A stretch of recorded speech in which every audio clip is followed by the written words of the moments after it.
This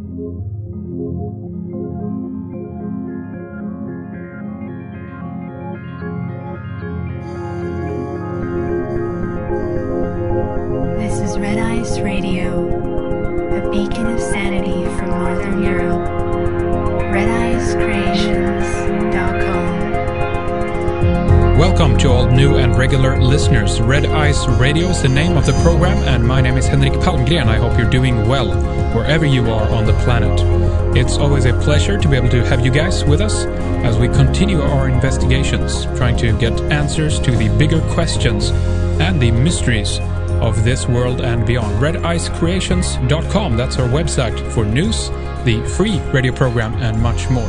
If you're a member, go to the new website RedIceMembers.com and click into any program to log in and listen or watch. That's the new place for you to go as a member to listen to our program in full. Always go there, RedIceMembers.com. Bookmark it. It's a slightly new routine, but not a very difficult one. And once you get the hang of it and discover our new features on the website, I think you'll agree and discover that it's much easier, just better.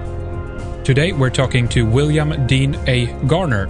He was formerly trained as a research biophysicist with a background in physics and electrical engineering. Following his tour in Army Special Operations, he worked for international private military companies.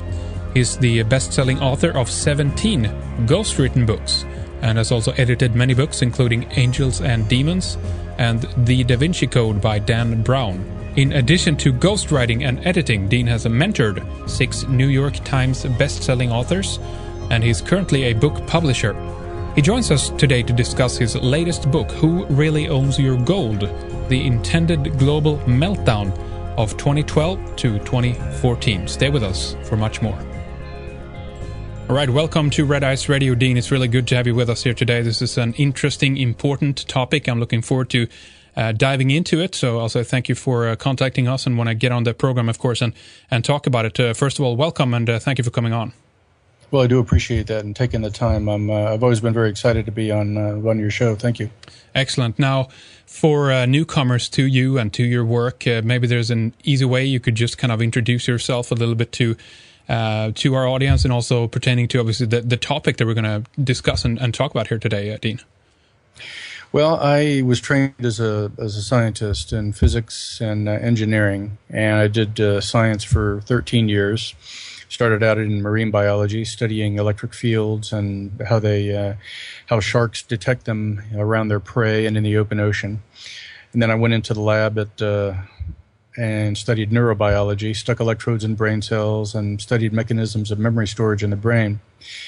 And since I had mapped out a plan when I was in 9th grade at about age 14, 15, my next goal was to join the Army. So at age 35, shortly before I joined the Army and became a U.S. Army Airborne Ranger with the 1st Ranger Battalion.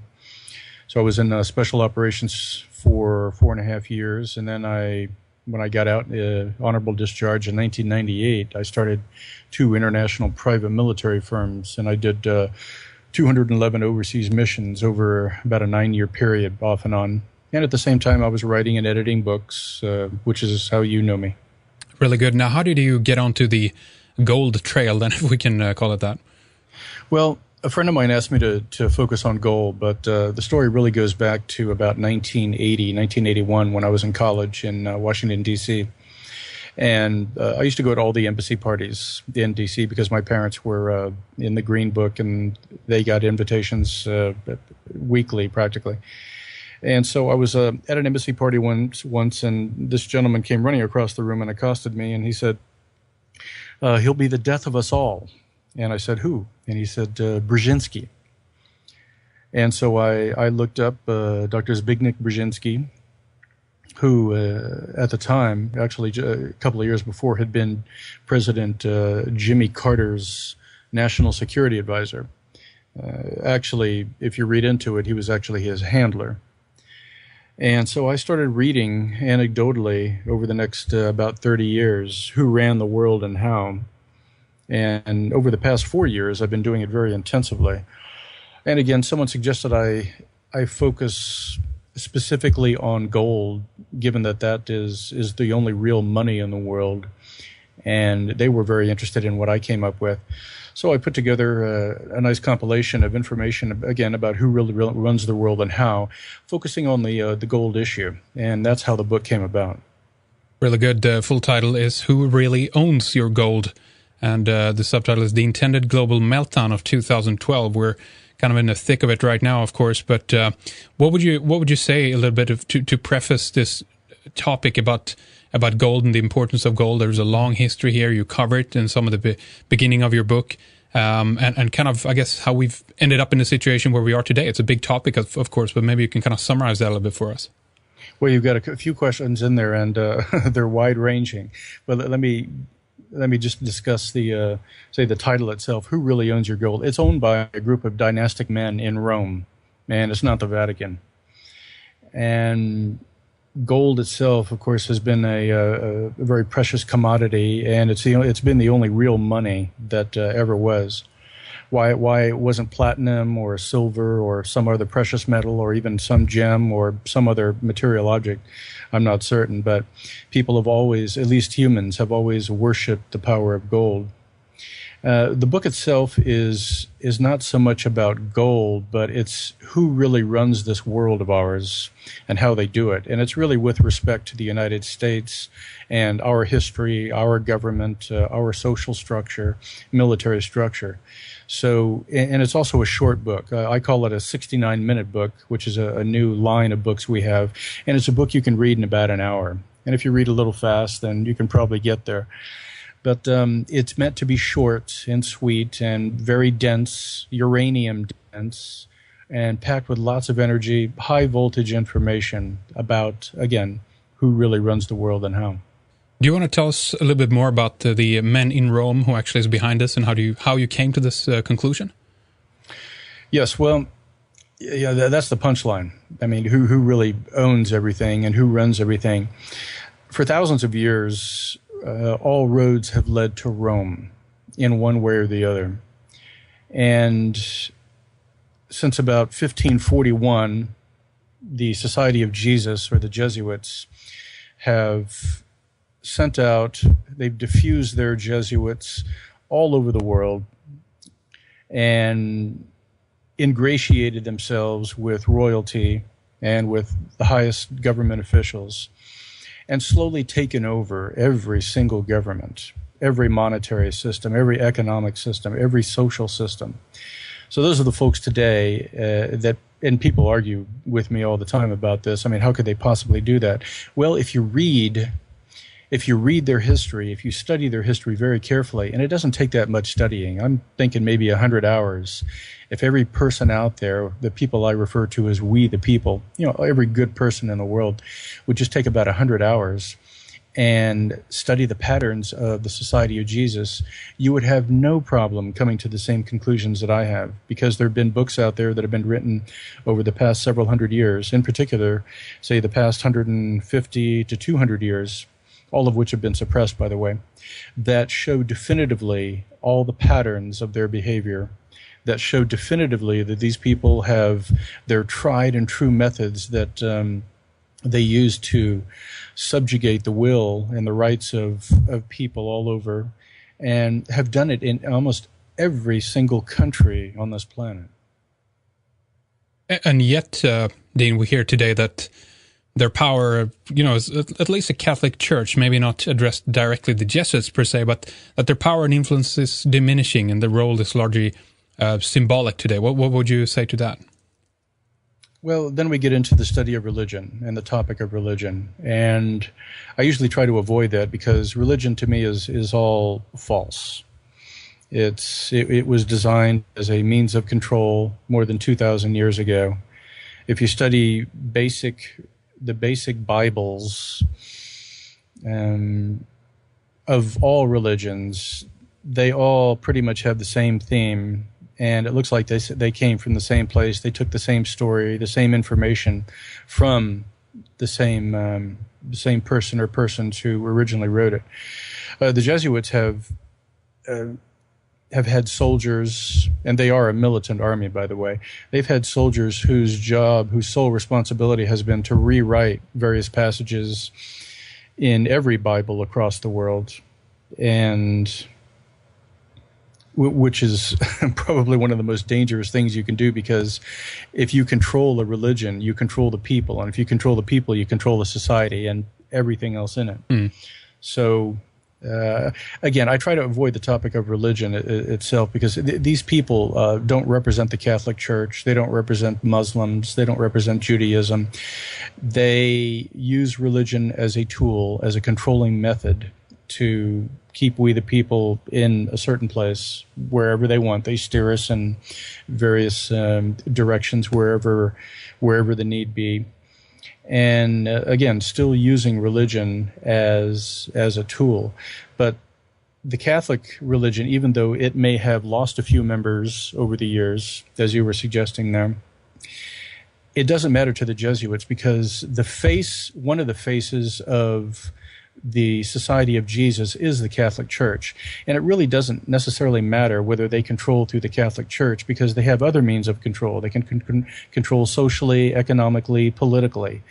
And even though the Catholic Church has been their primary means of control, they certainly control just about all other religions. So it really doesn't matter whether the Catholics have lost a few followers here and there.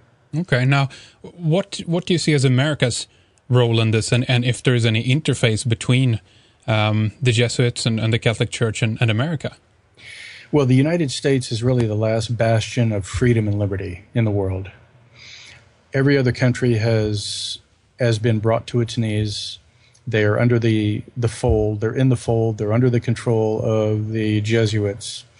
And America, since its inception, and back then it was referred to as the New World, since its inception has been a focus of control by the Jesuits.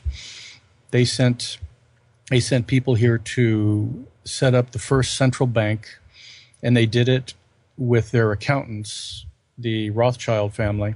And the Rothschilds have been their accountants since, late 1700s, as far as I know.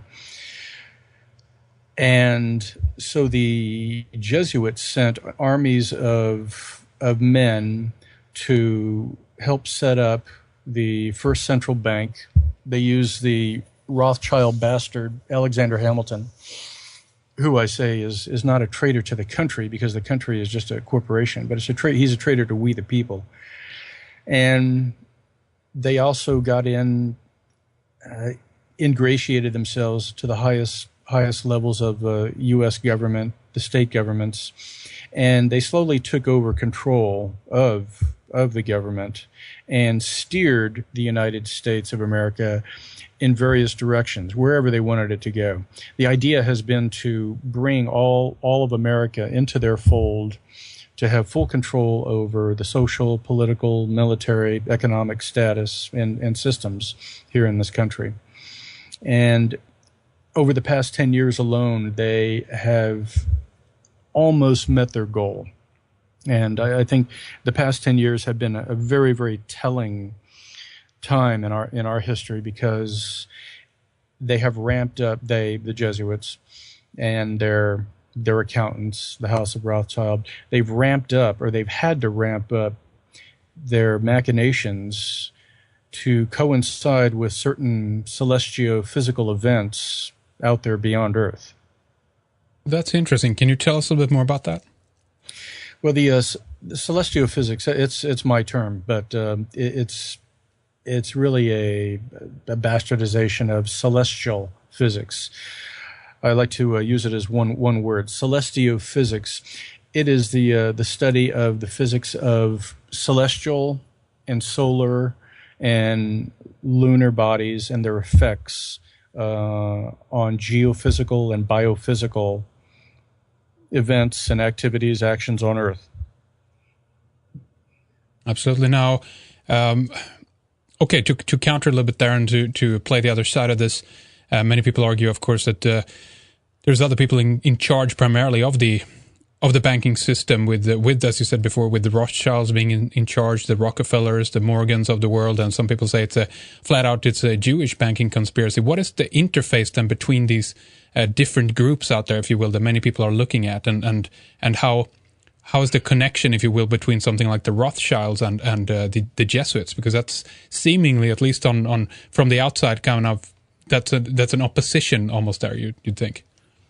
Yeah, it's counterintuitive. I agree, but the fact is, these people aren't religious, and if they are, they worship some pagan demon. And I do not say that with tongue in cheek. I'm quite serious about expressing that sentiment. The Jesuits themselves have always stayed underground, and they've had public faces. The public faces have been their controlled politicians, their controlled social faces. Nowadays, like the people in Hollywood, and we have all the stars and actors, actresses, and other members of the media who are the public faces, the public voice of the Jesuits. The Rothschilds themselves, the House of Rothschild, a very clever family. They're anything but Jewish. They're I call them Khazar Jews, from the old land Khazaria, which is now Russian Georgia, and I've known and spoken with whistleblowers within their organization who said they don't practice any Judaism whatsoever. Their public face is, yes, that of these very wealthy Jews. However, they're anything but Jewish by any standard whatsoever. So, again, the Jesuits tend to stay underground, and they've had public faces. Now, you have to have a public face out there, especially when you're trying to control something, because you need a target for we the people to throw something at and to scream at, and also to revere. So the House of Rothschild and these other great organizations, and I don't mean great as in magnanimous, I mean great as in simply large and huge. These other organizations, they have sort of ingratiated themselves into our society and with our people, with we the people especially, by philanthropic organizations and by having established philanthropy in general in the U.S., because they give away so much and they do help people, at least indirectly. And so this public face turns out to be sort of double-sided. We have on one side the philanthropy, and on the other side it's an evil machination that follows the book of the Society of Jesus, the Jesuits. Now, you say in your book, of course, that as a quote from J.P. Morgan, that money really is, or gold really is, the money. Is there any history Everything to that? Else is credit. Right, exactly. That's what he says. Yeah. Yeah, and almost exactly 100 years ago to the month, J.P. Morgan sat in some congressional hearing, and he said, "Gold is money. Everything else is credit." And he was really just sort of poking us in the eye and rubbing our nose in the fact that he controlled the money system in the United States by the good grace of the Society of Jesus. And he was revealing what should have stayed and remained a secret, that yes, gold is in fact the only form of money, not just in the United States, but all over the world. Gold is the only form of money. Everything else is credit, which means that we, and I'm speaking as J.P. Morgan right now, which means that we can print money out of thin air, create money out of thin air. We can issue loans and for other forms of credit. We can collect interest on those loans, all that credit, when the principal didn't even exist. So again, he was really rubbing our nose in the fact that he and the Jesuits controlled the money system, and they could get rich off us via this credit. And how did they pull this off, do you think? And because it's a pretty interesting system, as you said before. It seems like mankind has venerated gold. They've had that for a long time as the transaction. So it seems to me then that early in the game, the Jesuits, as you argue, and also then later through the agents being J.P. Morgan, Rothschilds, Rockefellers, etc., have gotten in on this game and basically try to take over the gold of the world. Is that pretty much how it's played out in your view? Yes. And again, because they have seen that gold is the true money. Hoarding gold has been their objective. Now, we have to understand something, that it's a concept that most people will not get, because in this country we live by the quarter system. And we live and die by the Wall Street quarter system. However, the Jesuits, the Society of Jesus, they work on 25-year plans, 50-year plans, 100-year plans. So they will do an experiment, say, in 1961, and then another one in 1969, and then another 30 years will go by before they, say, do phase 2 of that experiment. The only exception now is because of celestial events that have been peaking. Actually, they've just about peaked over the past month. That is celestiophysically. The Society of Jesus has had to ramp up and accelerate its machinations. And in America, we can see that very readily. Over the past 10 years alone, there's the inception of the Homeland Security. There was the Patriot Act. Of course, there was 9/11, which was the problem, reaction, solution, false flag attack. And of course, there was the NDAA, the National Defense Authorization Act, again, Patriot Act, the healthcare bill. If you look at all these, it's been an unprecedented attack on the U.S. Constitution. In fact, the NDAA, again, the National Defense Authorization Act, alone effectively strips all members, we the people, all Americans, of their constitutional rights. So what's in for 2012 here? It seems to be a pinnacle year, as many people have pointed out, for different reasons, and people argue that the globalists, the people in charge, are going to play this out during 2012, with not much more time to go in 2012. Where do you see this going here in the last stretch of 2012? Well, yeah, no, good question. And the fact is, some of the biggest machinations have already occurred, especially over the past 10 years. We're now going to see the after effects in 2013, 2014, probably all the way up into about 2020. And the after effects will be a collapsed or a near collapse of the economy. And when I want to correct myself. It's not going to be a total collapse. And here's why. And this is just my hypothesis. And I want to stress this. I have no other evidence other than what I've read. But during the collapse of the Weimar Republic in the early 1920s, I think that the Society of Jesus, the Jesuits, learned that if you collapse a society totally, economically, politically, socially, then it becomes absolutely unruly, and it makes it very, very hard to control. I don't think they're going to make the same mistake with the United States. I think that it's only going to be a partial collapse in which people lose their homes, people lose jobs, lose a lot of money, trillions of dollars.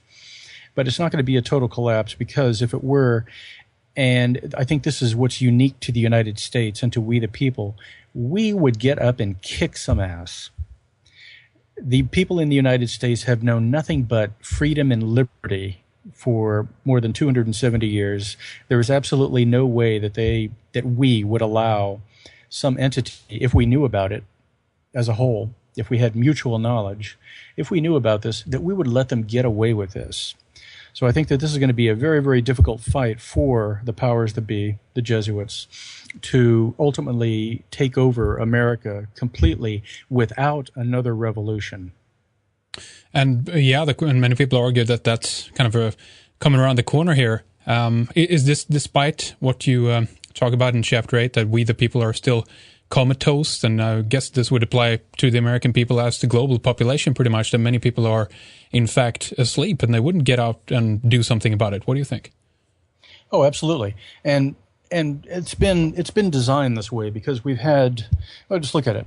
We have Hollywood that it's a form of entertainment, but it's also been a form of spreading information and disinformation, and it's been a form of control for almost 100 years.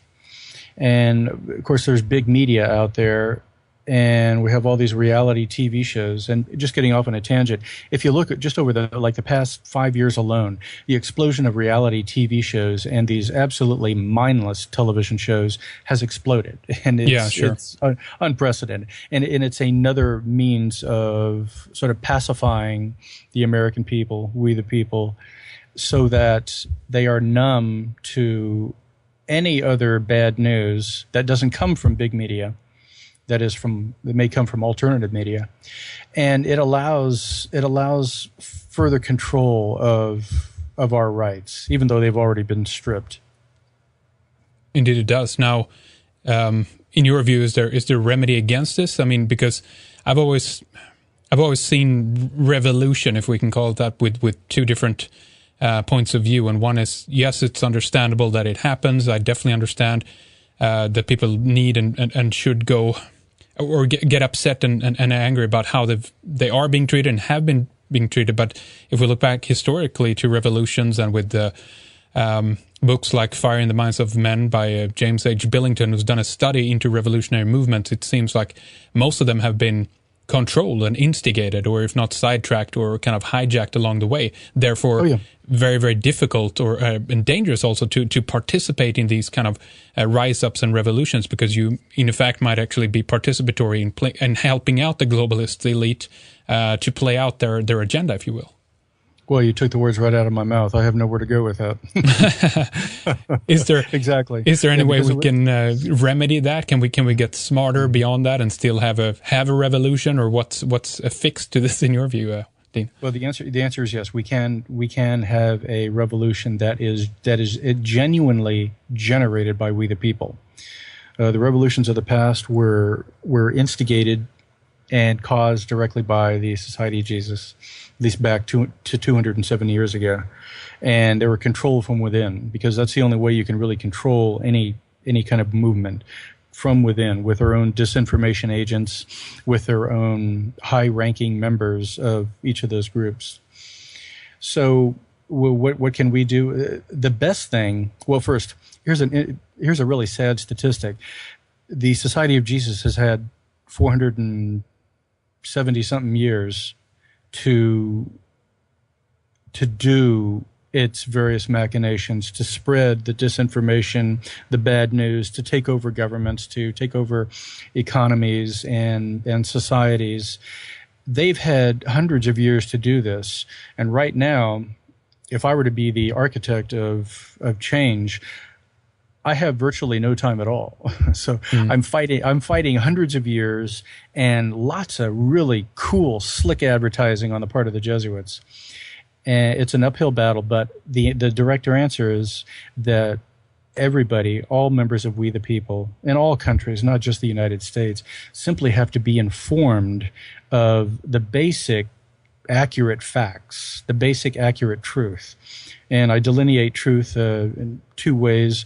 I call it the accurate truth, what really happens. And the other truth is the Jesuits' truth, which is what they change to fit their agenda. So what do? We get informed. And I think that's happening now, especially with the advent and power of the Internet, which they are trying to control, and probably eventually will.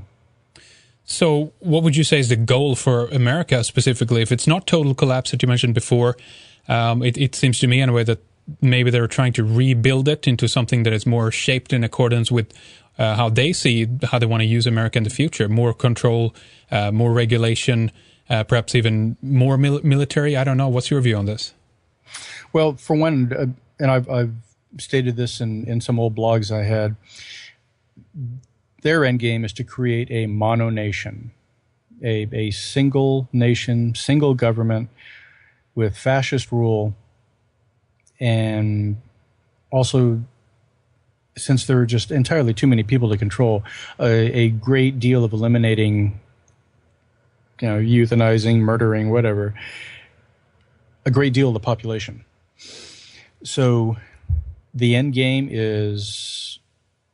control of the United States, bring them into the world fold, because we already have the European Union, which has been an absolute joke. There's the African Union. There's a very loose sort of Pacific Union and Pacific Asiatic Union that are all but controlled by the Jesuits right now. The Jesuits have taken several hundred years to effect these changes. The last bastion, again, of freedom and liberty is the United States. So they want to bring us into the fold, and their idea is to have a Chinese or Chinese communist style government and society. It would be based on a martial society, so there will no longer be wars that I can foresee, except a war against the people to keep we the people in line. Kind of like the George Orwell version of the future here, basically.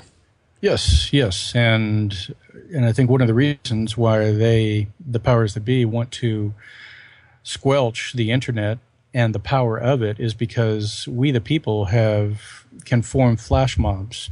We can disseminate information, not quite at the speed of light, but in a romantic way, at the speed of light, and gather people, alert people, teach people, inform people.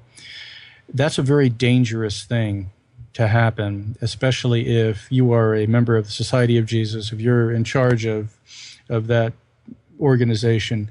When you have lost control over the very people that you wish to control. So the internet really provides that final tool. Now, you might be asking, why don't these people just shut it off altogether? Well, again, and it goes along the lines of they're having 25, 50, and 100-year plans. They tend to work very slowly. Because if you introduce any kind of legislation or any kind of change, social change, moral change, religious, political, whatever, too fast, then people get a knee-jerk reaction and they stop. But if you introduce it slowly over dozens of years, then people they grumble a little bit. You give them back a little bit, some concessions, but then we the people end up accepting it. So it has to be slow. Now the exception there is over the past 10 years, because of the advent of the internet and the rising power of it, is to introduce some of these controlling legislation and acts and other laws a little bit faster, because I think that, and I liken what the Jesuits are doing right now. They're sort of coming in for a landing, and they're having to adjust for crosswinds and for temperature changes, and they have to change runways because of what some sort of weather pattern that just came in. Over the past 10 years, they've had to adjust things according to celestial physics, because the physics perhaps to them has not been perfect. Things have changed. Things have evolved in ways that they hadn't planned. So they're having to accelerate their machinations. Sometimes they pull back a little bit, but they've definitely accelerated things to the point that we, the people, can see their machinations. And now I think that, again, with the power of the internet, we can disseminate the accurate information, the accurate truth to more people. Now, there's we've talked with other people about this too. There's a danger, I think, from their point of view of accelerating the game too quickly and too fast, because there is a lot of headway ahead for them if they want to pull a lot of these things off before the end of 2012 here. And I mean, again, you referenced the EU. I mean, that's pretty much in shambles. The Eurozone is coming apart at the seams. But I mean, I have my personal theory why and how they've done this, specifically for what purpose. But right now, on the official level, anyway, it's not nearly anywhere in terms of completion. It's the opposite. It's going backwards. This is impossible to pull off before 2012, in my view. Maybe you have a different timeline on that, though. Maybe we can clarify that a bit. Yeah, I think so. Again, that's why the subtitle, I had changed it from the intended global meltdown of 2012 to the intended global meltdown of 2012 to 2014. And again, that has to do with celestial physical events. Now, even though that the the celestia planets, the sun and the moon, have their effects on us, the after effects or the result of those physical effects, those physical impingements, they aren't necessarily seen right away. There's a lag in there. There's a certain hysteresis too. And this lag, I think, is what's confounding the Jesuits, because we were supposed to see a huge increase in magnitude 6 earthquakes and other geophysical activity as a result of intense celestial and solar and lunar activity. But we haven't seen that. It was predicted, and I have a feeling that it's not coming in 2012, but it's probably more like 2014, which is why I expanded my subtitle out to 2014.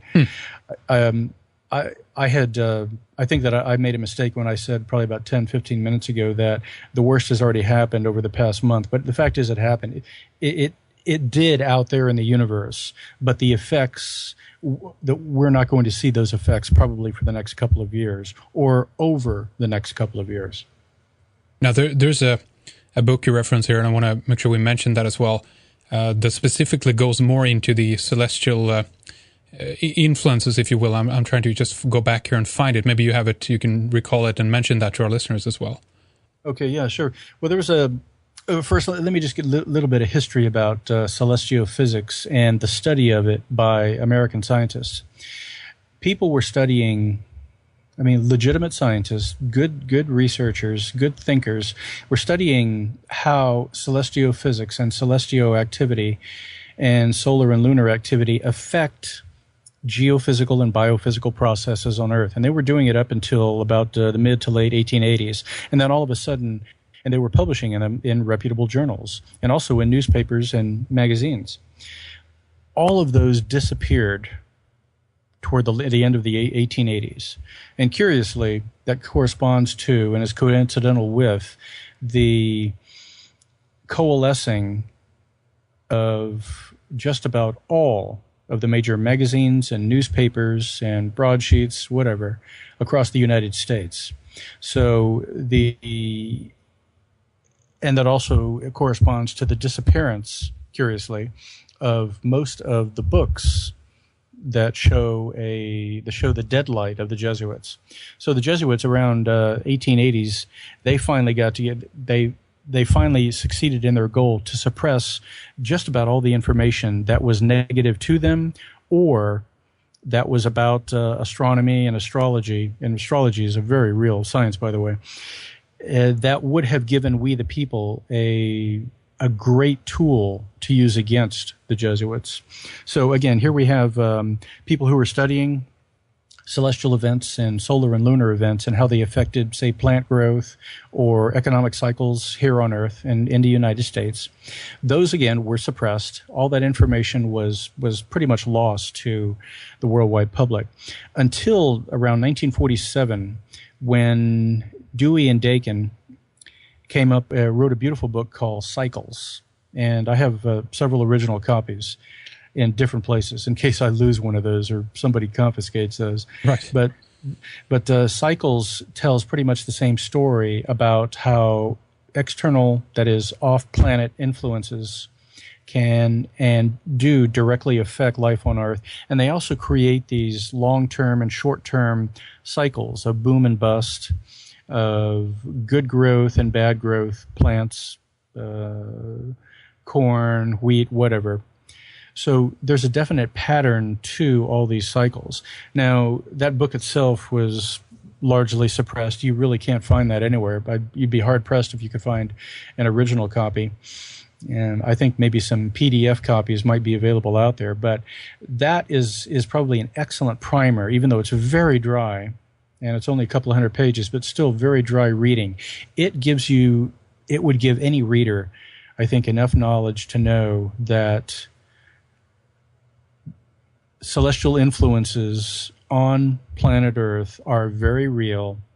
Not only that, they create these cycles these high and lows, the boom and busts, the good and bad cycles, however you'd like to label them, that directly affect all the geophysical and biophysical events, all the economic events, all the social events that we have on planet Earth.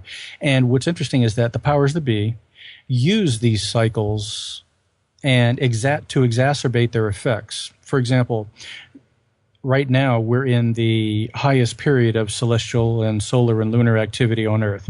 That is, all of the physical, and I mean as in terms of physics, all of the physical effects are pretty much peaking right about now or over the past month. Mm-hmm. And those effects have created large-scale waves in the cycles that I spoke of. Those cycles are known by the powers that be, and the powers that be have used and continue to use, as we speak, the data from those cycles, when they will occur, what their magnitude will be, what their duration will be. And so they use that information to create these periods of booms and busts. They essentially ride the wave.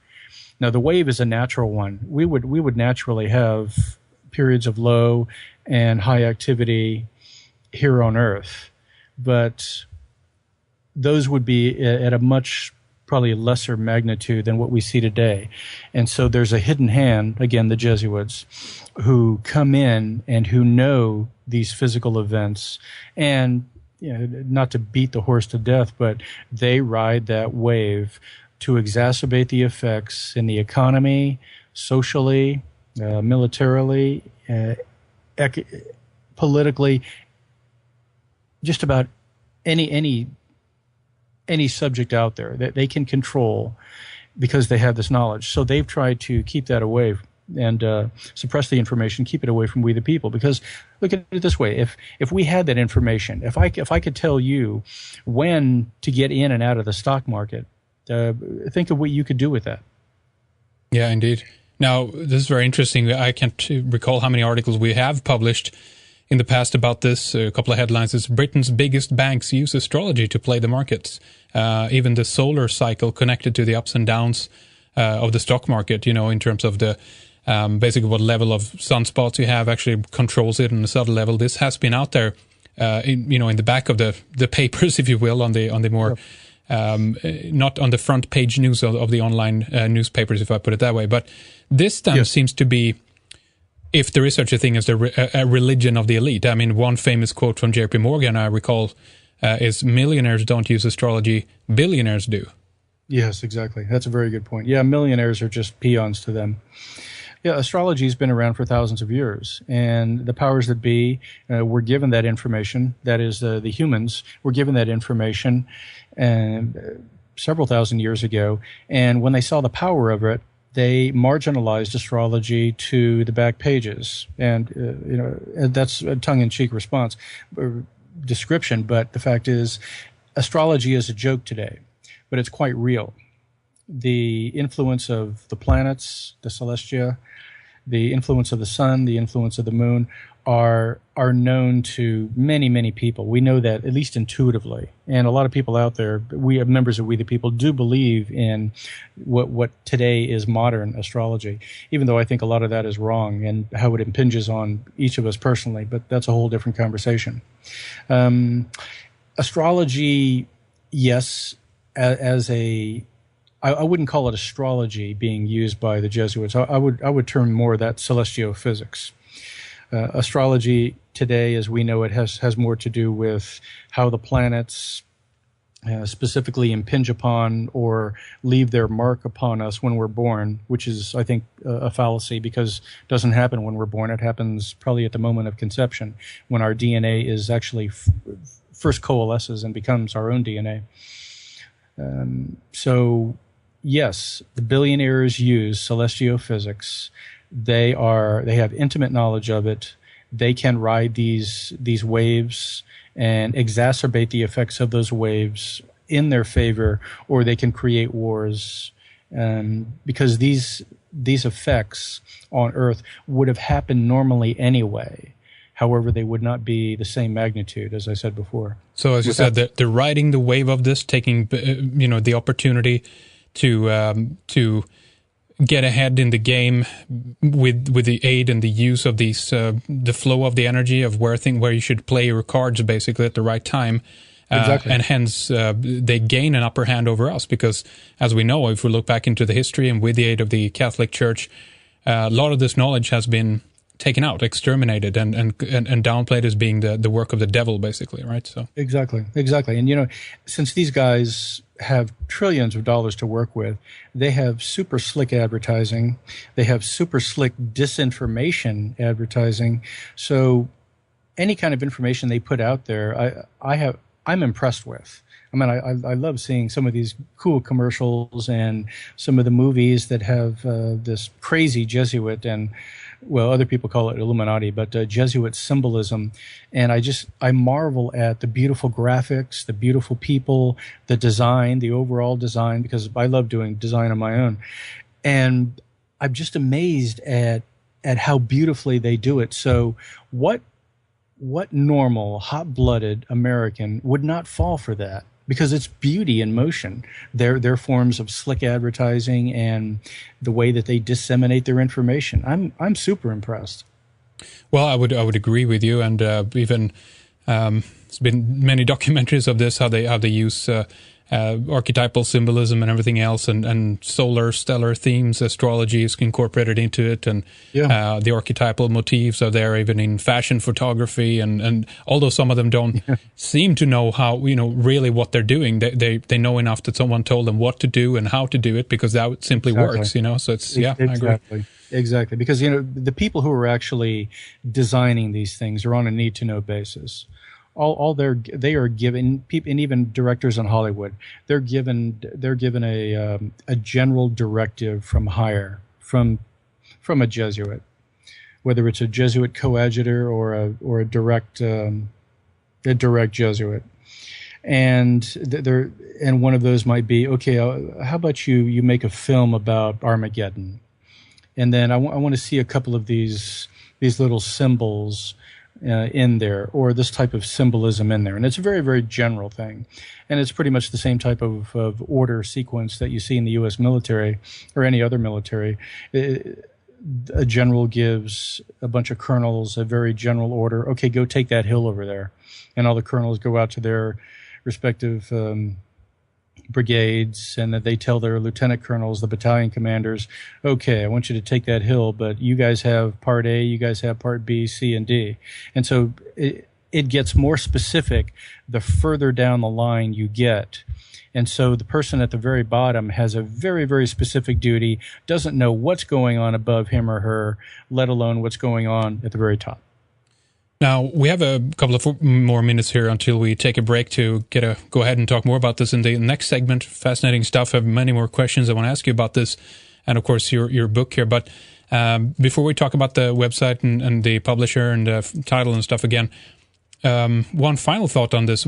Is there any estimation at this stage of like how much money they have, or even if we count that in terms of gold, how much gold they actually have access to? Because it seems to me as well that a lot of gold has actually been disappearing, if I can put it that way, through the last few years. It's gone. It's been taken away somewhere. Yeah, I wrote a short article on the Bank for International Settlements. That's the granddaddy of all central banks in the world, created by the Jesuits via their accountants, the House of Rothschild. And, of course, it's in Switzerland. And you got to wonder. The gnomes of Zurich. Yeah, I've heard about that. Yeah, that's right. That's right, exactly. And the Bank for International Settlements, I think in that article, I suggested that the number that you just asked about is in the quadrillions of dollars. Wow. Not trillions, quadrillions. Yeah. And that's just an unfathomable amount of money. But when you just do some basic math, and I did that, it's anything but false. And interestingly, too, after I came out with that article, they pulled a lot of their information from their website. All right. Well, there we go. That's interesting. Now, I'm going to ask you more about this in the next segment, but let's talk a little bit about the publisher here first, Adagio Press. I'm going to spell that out for you guys out there so you can go over there. ADAGIO Press.com, AdagioPress.com. That's the website where you can pick up a copy of the book here that we have been talking about. And the full title again is Who Really Owns Your Gold? With a subtitle of The Intended Global Meltdown of 2012 and extending into 2014. As you said, we're going to talk more about this next. But no, if you want to know more, pick up a copy of the book and continue reading. It's a fast read, as Dean said, and highly encouraged. Very interesting stuff in there, condensed in a very good way. So go ahead and do that. Now, we're going to take a short break here then, Dean, so let's do that, and we'll return with more briefly. So stay on the line. We'll be right back.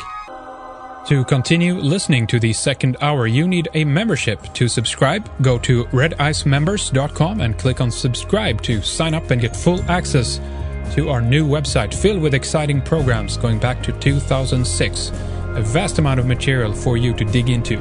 We have, on the new website, vastly superior RSS feeds. You can now get any program back to the start. Our radio feeds are divided by year. We also have a feed with the 50 latest programs, and this is an excellent way, by the way, of getting an alert as soon as a new program is released. If you have any questions, please take the time to click into our FAQ for further help and assistance. So, from now on, existing members go to redicemembers.com and bookmark it, and you can download the entire program right there. Use our new search function. It's simple and quick. You can comment on any program and let your fellow Red Ice members know what you think about the show. Next up on Red Ice Radio, we have Bill Still, creator of the Money Masters and the Secrets of Oz. After this, Mark Grant, Randall Carlson, Freeman and Jamie, Charles Upton, Santos Bonacci, and Sterling and Peggy Seagrave, to name a few. We hope to have you with us soon again, but right now, more with William Dean A. Garner on redicemembers.com.